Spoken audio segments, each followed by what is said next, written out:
নিজের কাজ, ক্যারিয়ার আর ব্যক্তিগত জীবন নিয়ে এবার মুখ খুললেন এই জনপ্রিয় অভিনেত্রী। প্রশ্ন উঠেছিল, কেন আগের মতো সিনেমায় দেখা যাচ্ছে না অপুকে? কেন শুধু ফটোশুট আর ব্র্যান্ডের কাজেই বেশি ব্যস্ত তিনি? অপু বিশ্বাস জানালেন, এখন তার জীবনের সবচেয়ে বড় অগ্রাধিকার তার সন্তান।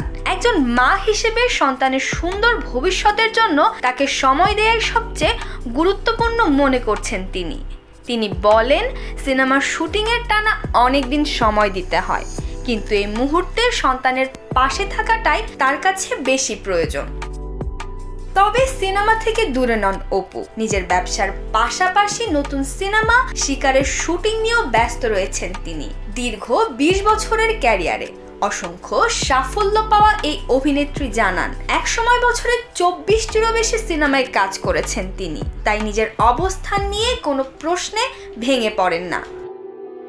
সমালোচনা নিয়ে অপু বিশ্বাসের বার্তা, আলোচনা হোক বা সমালোচনা, একজন শিল্পী শেষ পর্যন্ত তার কাজের মাধ্যমেই বেঁচে থাকেন। নেপাল থেকে অপু বিশ্বাসের এই কথাগুলো কি নতুন করে ভাবাচ্ছে ভক্তদের?